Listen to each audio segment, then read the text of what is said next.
And a pleasant good afternoon to you from the KXAN Live studios. I'm your host, Billy Gates, and this is the Horns Report, where we talk about UT athletics. And with us, as always, KXAN Sports Director Roger Wallace. And Roger, let's get right into it. And let me actually pull up the video I want to show here. There we are. So, talking about the UT women's basketball team right now, they're going to be playing in about 45 minutes or so from when this airs live in the Big 12 tournament. They've got Kansas State, and Kansas State has their full complement of players back with them, unlike the last time they played. So with the Wildcats having 6'6" kind of paint controller Aoka Lee back, I mean, that's got to kind of give the Longhorns a little bit of pause, doesn't it? Yeah, no doubt about it. And it's interesting because I think that day off on Sunday, benefits K-State a lot more than Texas, because Lee, you mentioned, she's 6'6", playing against Texas. They're going to make her run up and down the floor, so she gets a break with the day off. But Texas won at home. Lee didn't play. Texas won K-State won in Manhattan. Lee played, and it was shortly after that they revealed that she had an injury, so she may have been playing banged up. But yeah, this will be an interesting matchup in Kansas City, trying to get to the championship game again, and looks like trying to get to the championship game against the team that won it all last year in Iowa State.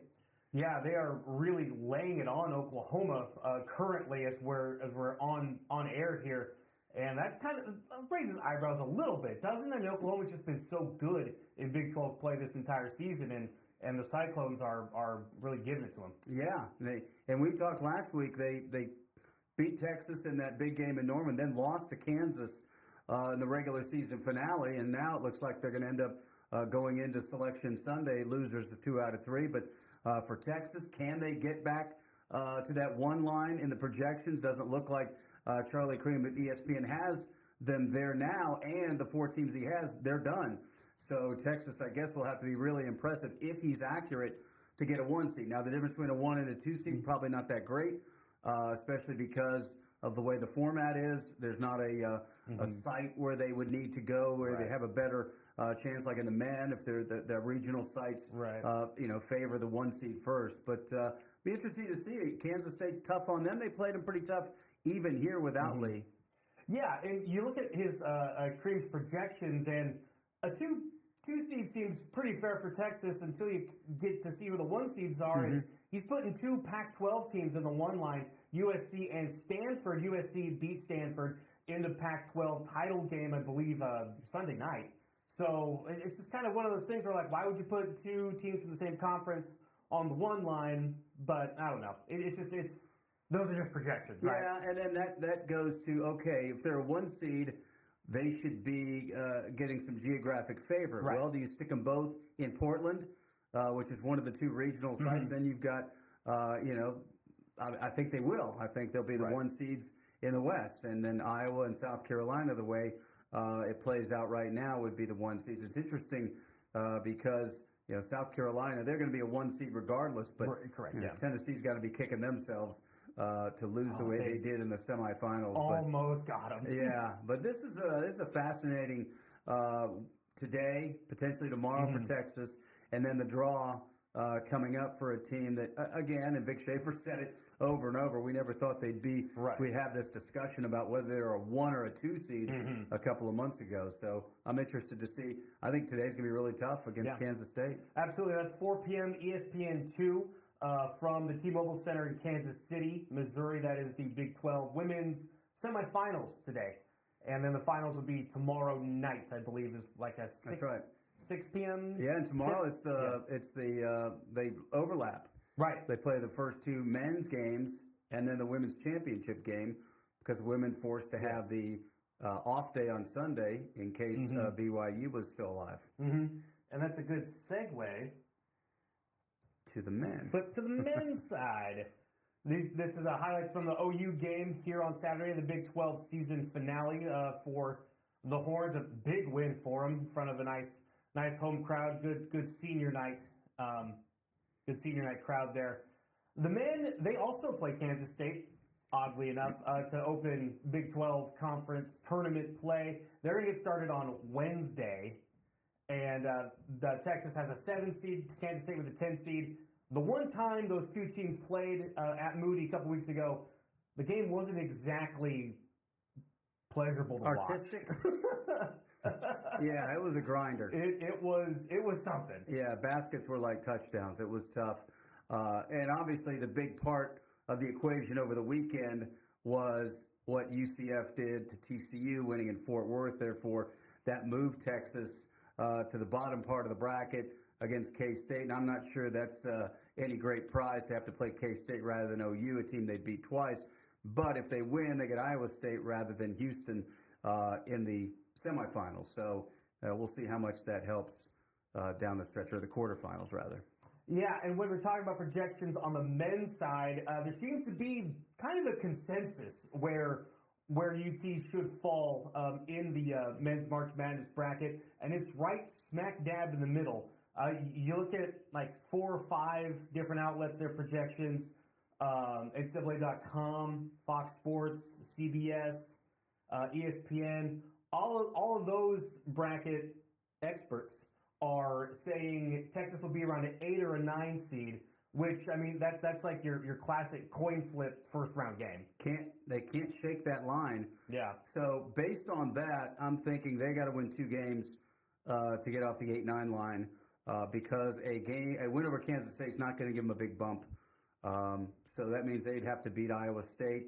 Then all of a sudden you've got a top 10 win, and that I think would get them to the to being a 7 in that 7-10 game, which is so different because then you're playing at 2, and the ones are pretty well set, and especially if you're sticking them in. They won't stick them with Houston because they're not going to have a second round potential matchup with conference. They could stick them with UConn. I think the latest bracketology for ESPN has them with Purdue and Indianapolis. And they've got them against Florida Atlantic, who, by the way, went to the Final Four last year in that 8-9. And again, I say, if you look at bracketology, look at the seeding, don't look at anything else, because I think that's, other than maybe the geography of the top couple of seeds, where they go. So I don't put much stock in anything other than he's pretty accurate on the seedings. Right, and yeah, that's my kind of notion with that too. I mean, they just kind of put the matchups up there just for giggles a little bit. And see if they can hit them, and then tell people that they told you so. Yeah, and then they'll put some in there, and you'll read and go, oh well. For a while, they had them with Tennessee, I believe. Yes. You think about Rick that. Barnes, yeah. Exactly. So, but I don't think they can hurt themselves if they get beat by Kansas State, who's playing pretty well, by the way, lately. And then if they win, I still think they probably need to beat Iowa State to improve their seeding. Yeah, so the men get going in Big 12 Conference tournament play Wednesday night against Kansas State. And then, if they keep winning, they'll end up playing Thursday, Friday, Saturday. Right? Yeah, Wednesday, Thursday, Friday, Saturday. So they'll have 4 games if they want to win it all and get the automatic bid, which would be quite the accomplishment. Now, they do that. I'd be really interested to see how high they can go if they rattle off 4 straight against that field. But I think just getting 2 would be a great week in Kansas City for Rodney Terry and his guys. And real quick, Roger, just because you were up there this weekend, the baseball team pulled off a really nice win, really nice series win, 2-1 over the Texas Tech Red Raiders in Lubbock.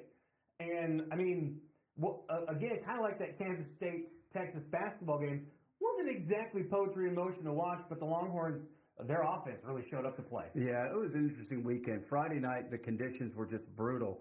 And Texas scores 22 runs.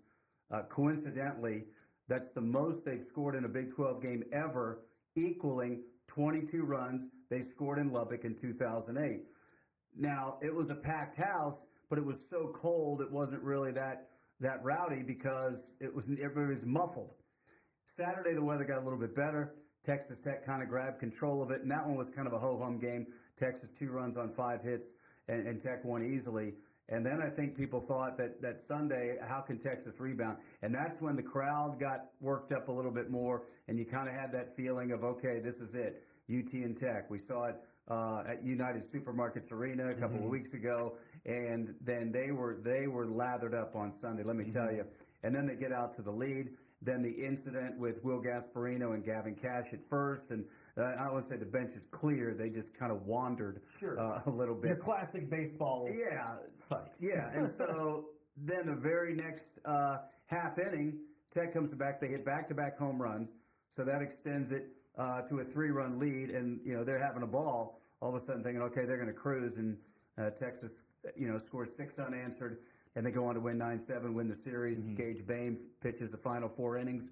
And Billy, I can't remember the last time Texas won a series in the Big 12, let alone on the road, let alone against a ranked team, where none of their starting pitchers pitched more than 4 1/3 innings. Yeah, no, that the starting pitching, which we thought would be a pretty big strength to Texas coming in, they've got some work to do. LeBaron Johnson on Friday night, even though they won big, he kind of had control issues. And then you get into Saturday, Sunday, and Charlie Hurley only lasts an inning. Yeah. So, I mean, it's just one of those things where the offense really carried the day, and Max Ballou, that guy is swinging a huge bat. You know, he's the guy last year that everybody said, "Oh, watch this guy," and then it just, for one reason or another, couldn't find a spot. He's not going to play right field with Dylan Campbell, so just never found his way. But he hung in there as opposed to getting frustrated. And I think of Gavin Cash because he was in the same boat 2 years ago, and he didn't want to wait around, and so he transfers. Had a monster year last year. Having a good year this year. Had 4 hits on Saturday, hit the home run on Sunday. But now Ballou got his spot, getting his groove on, and he had a big weekend. Will Gasparino had 5 hits on Friday, including a grand slam. So, yeah, the offense clicking pretty well for 2 of those 3 games. They got great effort from Ace Whitehead on Friday night to save the bullpen. And then Saturday just wasn't a great effort all the way around, and David Pierce will be the first to say that's why – Sunday's in his eyes, and I'm sure the UT fans loving the fact that they could rally a come-from-behind win on a beautiful day. It was a packed house. There was venom in the air, and then they get the win and leave Lubbock with the series win. So now you're down to softball, the final team sport matchup against Tech, and that will be in May in Lubbock. Yeah, and, man, those folks up in Lubbock really want to beat the Longhorns they want to beat them in tiddlywinks, like if there's a competition. Like. It was interesting to say the least, but they weathered all the storms yesterday, and I honestly think sometimes in baseball you're not stunned because it's a 9-inning game, and kind of moseys along. This one they were stunned. They did not think when those guys hit back-to-back homers and they're celebrating that Texas would come back on them. Yeah. Wild game, that baseball. Well, we'll leave it there for now for this edition of the Horns Report. Thank you so much for watching, for Roger Wallace. I'm Billy Gates, and we'll talk to you again very soon.